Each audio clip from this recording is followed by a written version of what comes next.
अस्सलाम वालेकुम, बोल न्यूज़ हेडक्वार्टर्स में खुश आमदेद। मैं हूं मोहम्मद कामरान और मैं हूं आपके साथ वरीशा जुल्फिकार। हेडलाइंस आप जान चुके हैं, आज खबरों में बात होगी। पहले बात करेंगे मौसम सरमा की तातीलात की। सिंध भर में मौसम सरमा की छुट्टियों के बाद स्कूल खुल गए हैं। आज से तदरीसी अमल का आगाज हो गया है। बच्चे 2 हफ्ते की तातीलात के बाद सुबह सवेरे सर्दी में स्कूल पहुंचे। बेशतर स्कूल्स में बच्चों की हाजिरी कम दिखाई दी। महकमा तालीम सिंध का कहना है मौसम सरमा की तातीलात में तौसी नहीं की, तमाम सरकारी और निजी स्कूल्स खुल गए।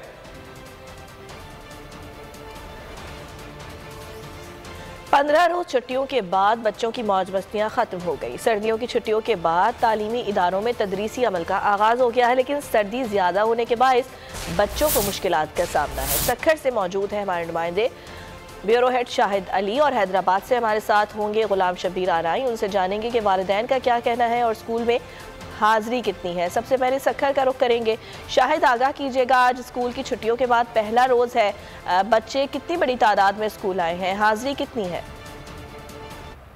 मौसम सरमा की छुट्टियां ख़त्म हो गई हैं, तदरीसी अमल शुरू हो गया है, स्कूलों में बच्चे आना शुरू हो गए हैं। वो कि तादाद खासी कम नज़र आ रही है और सर्दी बहुत ज़्यादा है, ठंडी हवाएं चल रही हैं, बच्चों को आने में खासी मुश्किलात का सामना है, लेकिन बहरहाल बच्चे स्कूलों में पहुंच रहे हैं। हमारे साथ कुछ वालिदैन मौजूद हैं, उनसे बात करते हैं। आप बताएं क्या सूरत हाल है? सर्दी तो अब शुरू हुई है और अब छुट्टियाँ भी ख़त्म हो गई। दरअसल ठंड अब ज़्यादा बढ़ी है। एकदम से गवर्नमेंट ने भी अनाउंस कर दिया था कि 3 को स्कूल लगेंगे। चूँकि अभी ये भी सुनने में आ रहा है कि आगे मज़ीद ठंड बढ़ेगी, तो चाहिए गवर्नमेंट को कि छुट्टी तब करे जब ठंड ज़्यादा हो, तब छुट्टी करते जब ठंड नहीं होती। और यही हाल गर्मियों में होता है, गर्मी ज़्यादा होती है लेकिन स्कूल लग जाते हैं, और जब पीक पे गर्मी होती है तब मतलब छुट्टी करते हैं। सुना है गैस घरों में नहीं आ रही, नाश्ता वगैरह का प्रॉब्लम है। हाँ, आजकल गैस का बड़ा इशू है। कोई मेहमान आ जाए हमारे यहाँ तब प्रॉब्लम हो जाती है कि चाय नहीं बना सकते, खाना नहीं बना सकते, और स्कूल जाना हो, ड्यूटी पे जाना हो, तब हमारे लिए बहुत मुश्किल होता है कि गैस नहीं होती, तो खाना पकाना हमारे लिए मुश्किल हो जाता है। मुश्किलात जो हैं और मैकेनिज़्म जो है छुट्टी का, उस पर बहरहाल सवालिया निशान है। इस वक्त भी सर्द हवाएं चल रही हैं, सूरज पूरी तरह जो है वो निकला नहीं है, लेकिन आप देख लें कि वालिदैन जो है वो बच्चों को स्कूल छोड़ने के लिए आ रहे हैं। बच्चे जो है से शाहिद अली हमें बता रहे थे कि सर्दी की शिद्दत में इजाफा हो गया है, ताहम स्कूल खुल गए हैं, और वालिदैन का ये कहना है कि अब सर्दी बढ़ी है तो स्कूल खोल दिए गए हैं। हैदराबाद में सूरत हाल क्या है, वहाँ पर कितने स्टूडेंट्स स्कूल आए हैं, ये जान लेते हैं। गुलाम शब्बीर आराई से बात करते हैं। शब्बीर, बताइएगा हैदराबाद में क्या सूरत हाल है स्कूल्स में? जी बिल्कुल, बच्चों की मौज मस्तियाँ जो है वो ख़त्म हो चुकी हैं। महकमा तालीम सिंध की जानिब से जो है वो आज स्कूल जो है वो खोल दिए गए हैं, और तमाम मौसम सरमा की जो तातीलात हैं वो ख़त्म हो चुकी हैं। और हैदराबाद के भी तमाम जो निजी व सरकारी तालीमी जो इदारे हैं, जिसमें स्कूल हैं, कॉलेजेस हैं और यूनिवर्सिटीज़ हैं, वो खुल चुके हैं। तलबा व तालिबात जो हैं वो स्कूल जा रहे हैं। वालिदैन का आज की जो तातीलात ख़त्म हुई हैं उसमें वालिदैन का क्या कहना है, उनसे बातचीत कर लेते हैं। अच्छा, क्या कहेंगे हुकूमत के इस फैसले को, जबकि दीगर जो सूबे हैं उनमें तो अभी छुट्टियाँ बरकरार हैं? जी बिल्कुल, यही है, छुट्टियां जो ख़त्म हुई हैं उसके बाद हम भी अपने बच्चों को यहाँ स्कूल छोड़ने के लिए आए हैं। और दूसरा ये कि जो छुट्टियां ख़त्म हुई हैं, अब सर्दी का ज़ोर अब शुरू हुआ है।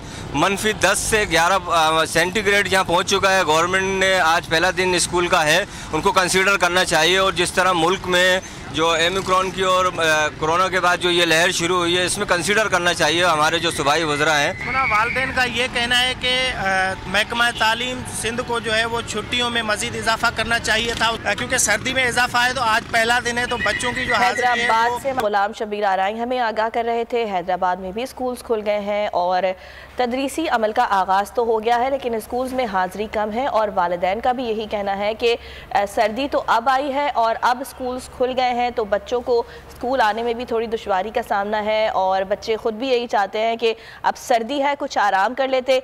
लेकिन जैसा कि सर्दियों की छुट्टियों का ऐलान किया गया था, तब वज़ीर तालीम की जानिब से ये कहा गया था कि तमाम तर सूबे अपने हिसाब से अपनी जो सर्दियों की छुट्टियां हैं उन्हें डिज़ाइन करेंगे, और सिंध में जो छुट्टियां हुई थी उनका अब इख्तिताम हो चुका है, और आज से तमाम ही तदरीसी अमल को शुरू कर दिया गया है, तालीमी इदारे खुल गए हैं। इससे पहले सक्खर से हमारे नुमाइंदे हमें आगाह कर रहे थे, सक्खर में भी शदीद ठंड है और बच्चे स्कूल्स आए हैं, और वालिदैन का यही कहना है कि आगे आने वाले दिनों में मज़ीद सर्दी बढ़ेगी, ऐसी पेशगोई की जा रही है। तमाम स्कूल्स खुल गए हैं तो बच्चों को अब स्कूल आने में मुश्किलात का सामना है, लेकिन पढ़ाई तो करनी है।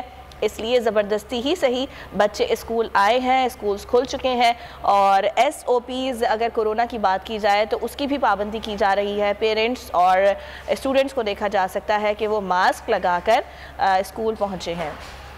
लाड़काना में सूरत हाल क्या है, शिराज महमूद पठान से जान लेते हैं। शिराज, आगाह कीजिएगा, लाड़काना में क्या मौसम है, कैसा मौसम है और बच्चे स्कूल आ रहे हैं?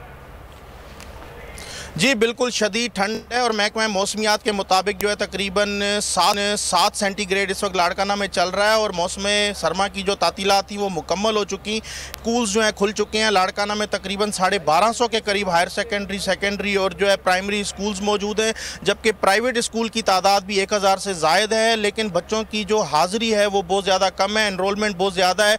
इस वक्त मैं म्यूनसिपल हायर सेकेंडरी स्कूल में मौजूद हूँ। यहाँ पर तकरीबन 1700 के करीब इनरोलमेंट है, लेकिन आज जब असेंबली हुई और हम 8 बजे पहुंचे तो यहाँ पर जो है तकरीबन 100 के करीब बच्चे मौजूद थे। उसके लिए यही बताया जा रहा है कि पहला रोज़ है, 9 का भी आगाज़ हो चुका। साल 2021 में भी तकरीबन 5-6 माह स्कूल बंद है, बहुत ज़्यादा तालीम का हर्ज हुआ। लेकिन यहाँ पे एक हैरत अंगेज़ चीज़ ये भी देखने में आई कि जब हम स्कूल पहुँचे तो डेस्क साफ़ नहीं थी, जाले लगे हुए थे। उससे पहले कोई इंतजाम नहीं गए थे, वो भी बच्चे साफ़ कर रहे थे। लेकिन उसके लिए टीचर का ये कहना है कि हमारे पास जो है वो लोअर स्टाफ की कमी है और कंस्ट्रक्शन भी चल रही है, जिसकी वजह से एक स्टूडेंट हमारे साथ मौजूद हैं। पहले इनसे बात करते हैं, क्या कहना चाहेंगे? साल 2022 का आगाज़ भी हुआ और पहला रोज़ है। हेलो, अस्सलाम वालेकुम। पहली बात कि हमें खुशी हुई कि स्कूल खुल गए हैं और 2021 में जो है ना हमारे 5-6 माह हमारा स्कूल बंद था और हमारी जो है बहुत काफ़ी स्टडी हमारी बंद पड़ गई थी। उसकी वजह से हम बहुत पीछे रह गए थे और हमारी गवर्नमेंट से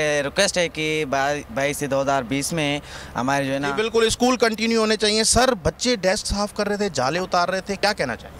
असल में हमारे स्कूल में लोअर स्टाफ की बहुत कमी है। एक ही पियोन है तो वो इतने बड़े स्कूल को कवर नहीं कर सकता, स्वीपर है ही नहीं। और असल में ये है कि स्कूल की कंस्ट्रक्शन भी चल रही है और तकरीबन स्कूल 11-12 दिन बंद भी थे, तो उसकी वजह से ये हमें डिस्टर्बेंस थी। तो इसी वजह से आपने देखा होगा कि बच्चे ज़रा क्लासेस साफ़ कर रहे थे।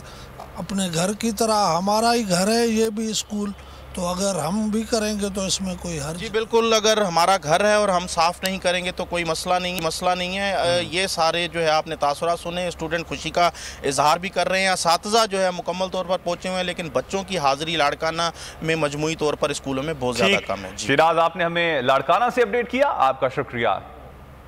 खबरों के सिलसिले को आगे बढ़ाते हैं, कुछ कोरोना वायरस की भी बात कर लेते हैं। मुल्क भर में ओमिक्रॉन खतरनाक शक्ल इख्तियार करने लगा है। महकमा सेहत और तिब्बी माहिरीन ने 5वीं लहर के फैलने का खदशा जाहिर कर दिया है। इस्लामाबाद में एक रोज में ओमिक्रॉन के 34 नए केसेस रिपोर्ट हुए। कोरोना वायरस का नया वेरिएंट ओमिक्रॉन पाकिस्तान में पंजे गाड़ने लगा। मुल्क के बड़े शहर तादाद 100 हो गई। लाहौर में भी ओमिक्रॉन के 170 मरीज सामने आ चुके हैं। कराची में रोजाना की बुनियाद पर ओमिक्रॉन केसेस बढ़ने लगे। कराची के इलाके गुलशन इकबाल में एक ही खानदान के 12 अफराद में ओमिक्रॉन की तस्दीक के बाद माइक्रो स्मार्ट लॉकडाउन नाफिज कर दिया गया। जिला इंतजामिया के मुताबिक ब्लॉक 7 में माइक्रो स्मार्ट लॉकडाउन 14 जनवरी तक नाफिज रहेगा। डबल सवारी पर भी पाबंदी होगी। डॉक्टर्स के मुताबिक ज्यादातर वो अफराद मुतासिर हो रहे हैं जिन्होंने इंसदादे कोरोना वैक्सीन नहीं लगवाई। NCOC ने भी नई हिदायत जारी कर दी। आज से 30 साल और जायद उम्र के शहरियों को बूस्टर डोज लगाने का अमल शुरू हो जाएगा। बूस्टर डोज वैक्सीन आखिरी वैक्सीन के 6 माह बाद लगाई जाएगी। इंतजामिया और महकमा सेहत ने अवाम से एहतियात की अपील कर दी।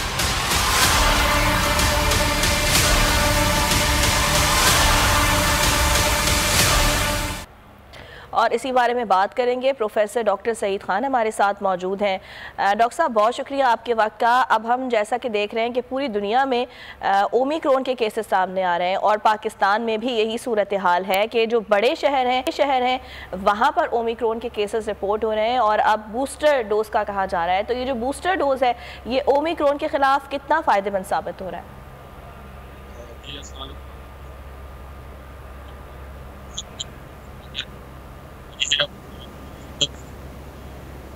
डॉक्टर सईद खान से दोबारा रब्ता कायम करेंगे। हम बात कर रहे हैं कि कोरोना के बाद अब जो ओमिक्रॉन के केसेस हैं वो भी पाकिस्तान में बढ़ते हुए दिखाई दे रहे हैं, और ना सिर्फ कराची बल्कि इस्लामाबाद और लाहौर में भी यही देखा जा रहा है कि मरीजों की तादाद में इजाफा हो रहा है। डेल्टा वेरिएंट के बाद अब ओमिक्रॉन है जो कि खतरनाक शिद्दत इख्तियार करता जा रहा है। 5वीं लहर है कोरोना की, और माहिरीन का कहना है कि इस लहर से मजीद अमवात भी हो सकती हैं, तो आपको SOPs पर अमल दरामद करने की ज़रूरत है। डॉक्टर सईद खान से हमारा राब्ता बहाल हुआ है। डॉक्टर सईद खान साहब, हमें थोड़ा बताइए, कंपेयर किया जाए इस लहर को पिछली लहरों के साथ, और ख़ास तौर पर अगर इस वेरिएंट को पिछले वेरिएंट से कंपेयर किया जाए तो ये वेरिएंट कितना ख़तरनाक है? जी, ओमिक्रॉन की लहर शुरू हो चुकी है, पाकिस्तान में भी इसकी आमद हो चुकी है और जनवरी में ये केसेस मज़ीद बढ़ेंगे। तो ये बहुत तेज़ी से फैलने वाला वेरिएंट है। गो के माहिरीन बता रहे हैं कि इसकी शिद्दत बहुत ज़्यादा नहीं होती, लेकिन क्योंकि अभी ये शुरुआत है और ये बहुत तेज़ी से फैलेगा। पाकिस्तान में भी 5वीं लहर की शुरुआत हो चुकी है और ओमिक्रॉन की शक्ल में ये बहुत तेज़ी से फैल रहा है। इसके लिए ज़रूरी है कि हम बूस्टर डोज लगवाएं, क्योंकि लास्ट वैक्सीन लगाई थी काफ़ी टाइम हो गया और उसकी वजह से वैक्सीन की अफादियत है वो कमी आनी शुरू हुई। तो बूस्टर डोज इसके लिए ज़रूरी है, जो माहिरीन दुनिया भर में इसके लिए सजेस्ट कर रहे हैं कि तीसरी डोज वैक्सीन की लगानी चाहिए। और जिन लोगों ने अभी तक वैक्सीन नहीं लगाई उनके लिए तो लाजमी है, क्योंकि ये उन लोगों में शिद्दत से बीमारी पैदा कर सकती है जिन्होंने अब तक वैक्सीन लगाई नहीं है, और जिन लोगों ने वैक्सीन लगाई है उनके लिए ज़रूरी है कि वो अगर उनको 6 महीने हो चुके हैं तो उनको बूस्टर डोज। अच्छा डॉक्टर साहब, एक और चीज़ जो कि गर्दिश कर रही है, बातें जो गर्दिश करती हैं, ऑफ कोर्स कोरोना के हवाले से बहुत से इबाम भी पाए जाते हैं। एक इबाम इस नए वेरिएंट के हवाले से ये भी है कि ये जो वैक्सीन हैं ये इस कोरोना वेरिएंट पे काम नहीं करती हैं, इसमें किस हद तक सदाकत है, और इस हवाले से भी बताइएगा कब तक हम एक्सपेक्ट करें कि कोई प्रॉपर दवा जो है वो मार्केट में अवेलेबल हो जाएगी? बिल्कुल, वैक्सीन की अफादियत के बारे में काफ़ी लोग बात है, लेकिन इसके अलावा पास जितने भी अब तक वेरिएंट है उसके अगेंस्ट वैक्सीन काम किया है और इसके अगेंस्ट भी काम कर रही है, क्योंकि दुनिया भर में लाखों अफराद मुतासर हो रहे हैं, लेकिन उनमें अगर आप देखें तो अमवात उस हैसियत से नहीं हो रही जिस तरह डेल्टा वेरिएंट में हो रहे थे। और इस वाहिद वजह वैक्सीन लगाई है, खाना खास अगर वैक्सीन नहीं लगी होती तो बहुत ज़्यादा अमवात हो सकती थी। तो ये बीमारी के फैलाव में वैक्सीन की अफादियत थोड़ी सी कम है, लेकिन बीमारी की शिद्दत रोकने में ये बिल्कुल मौसर है और ये बीमारी की शिद्दत को रोक रही है। तो वैक्सीन लगाना बिल्कुल ज़रूरी है। साइंटिस्ट और रिसर्चर्स में मजीद काम कर रहे हैं कि इसके लिए कोई दवाई, मौसर दवाई आ जाए या बेहतर वैक्सीन आ जाए, लेकिन जब तक इससे बेहतर वैक्सीन नहीं, बेहतर दवा नहीं है, तो हमारे पास यही ऑप्शन है कि हम इसी वैक्सीन की बूस्टर डोज लगाएं ताकि बीमारी को ख़त्म करने में आसानी हो और पा सकते। ठीक। अच्छा डॉक्टर साहब, आपसे ये भी पूछना चाहूंगा, रिसर्च कहां तक पहुंची है इस वेरिएंट के हवाले से और कोरोना के हवाले से? कब तक मुमकिन है कि कोरोना का दुनिया भर से खात्मा हो जाएगा? ये तो बहुत मुश्किल सवाल है, लेकिन माहिरीन इस पे मुसलसल काम कर रहे हैं कि वैक्सीन की फराहमी को मज़ीद बेहतर किया जाए और दवाई मौसर अंदाज में पेश की जाए। तो इस साल के आखिर तक एक्सपेक्टेड है कि इस बीमारी पे काबू पाया जा सकता है, लेकिन उसके लिए ज़रूरी कि वैक्सीन तमाम लोग लगाएं। अब मसला ये है कि जो लोग वैक्सीन नहीं लगा रहे, इसमें ये वायरस परवरिश पाता है और जिसकी वजह से नए वेरिएंट आते हैं। अगर सब लोग एक वक्त पे वैक्सीन लगा लें तो ये दुनिया से ये बीमारी बिल्कुल ख़त्म हो जाएगी। लेकिन मसला हमारे पास ये है कि दुनिया भर में बशमूल पाकिस्तान में ऐसे लोग मौजूद हैं जो वैक्सीन नहीं लगवा रहे, जिसकी वजह से ये वायरस नई शक्ल अख्तियार करता चला जाता है।